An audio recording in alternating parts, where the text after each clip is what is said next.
needs no introduction. And with that, I will bring the first proposition speaker to the stand for 8 minutes.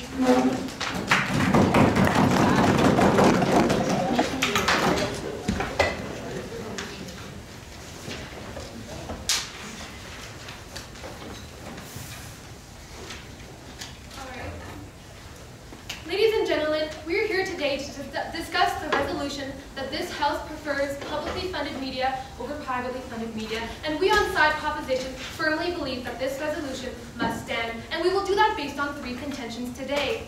First, quality of news. Second, the political impact.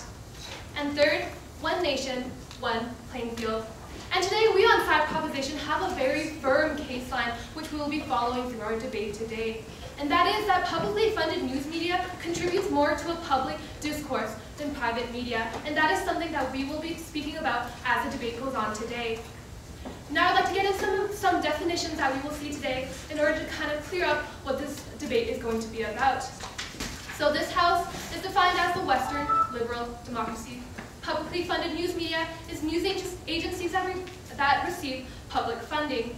And privately funded news media is news agencies that receive full funding from the private sector. And now that leads me into my first pillar, which is quality of news. And our thesis for this pillar is that news reporting is far more subject to bias when it is privately funded. And now let's take a look at what the role of media really is today. The role of media is to give an unbiased report to all citizens in order for all citizens to be informed of the issues that are occurring in our society today. But let's look at the motives of a privately funded news agency.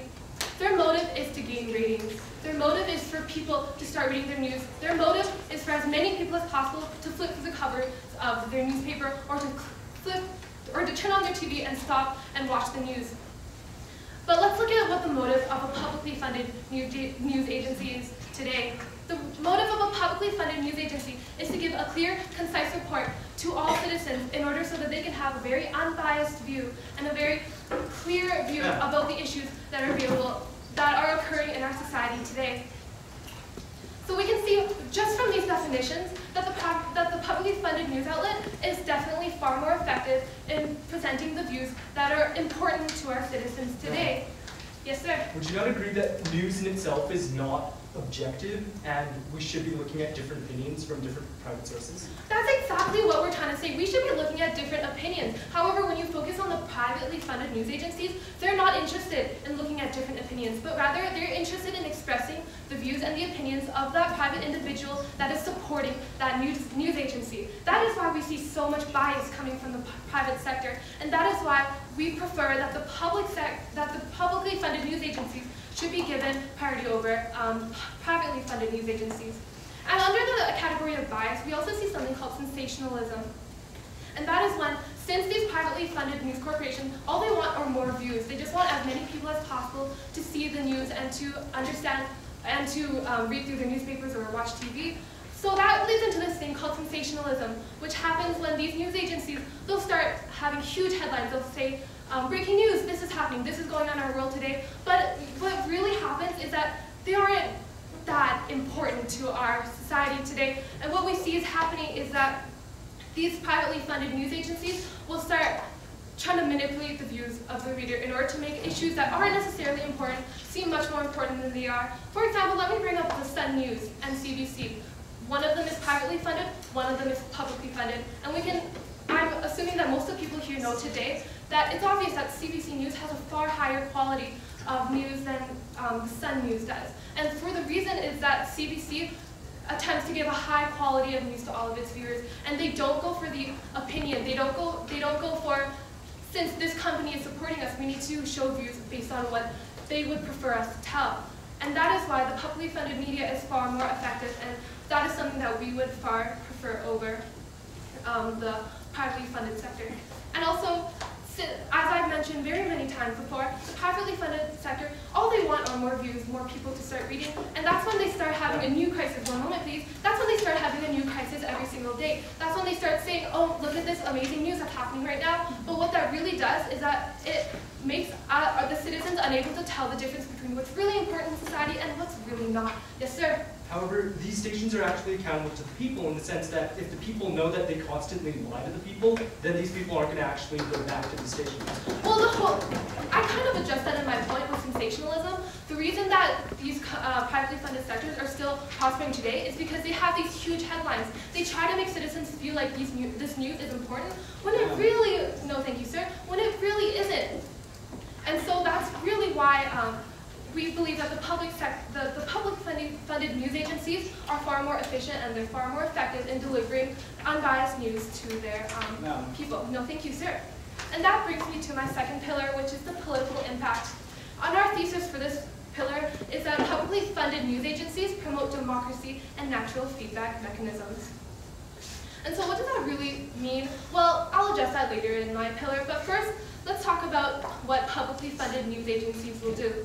Publicly funded news agencies report a far more holistic view of issues that are in our society today, which includes minority, which includes groups that don't necessarily always have a very big voice today. Yes, sir? But isn't it true that certain minority opinions would often become lost in the sea of different opinions that this news station is trying to compromise?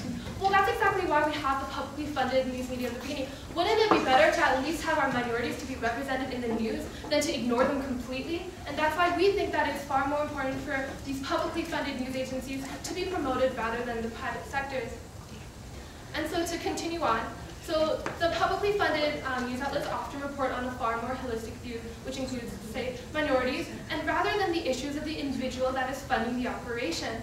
And then once these news outlets start to report, once these news outlets start to give high-quality news, unbiased news, then it allows the citizens to be able to weed out candidates for the political elections, and that's what this entire pillar really focuses on.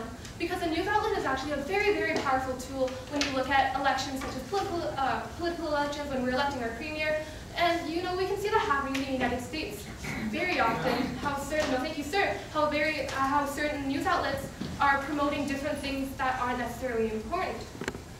For example, I'd like to bring up the, no thank you sir, I'd like to bring up the election that we currently saw in the United States, which happened between Mitt Romney and Barack Obama. And so what we did see happening in the last 2 weeks, that news agencies didn't necessarily report on his views and his beliefs. And as a result, many Americans today don't necessarily really know what Romney's real views and what his real beliefs are. But rather, they like to report on the campaign itself, more on actions that Mitt Romney does, and in the end, that caused him to lose the election. And whether that's right or that's wrong, I can't really tell you which election should have, or which candidate should have won the election, but it also kind of proves to us, it also proves to us that sensationalist news outlets that often change the outcome of elections, don't necessarily do it in a way that is fair or in a way that is brings quality news to the citizens, but rather in a way that sways the citizens' mind to such an extent that they aren't able to discern what's true or false.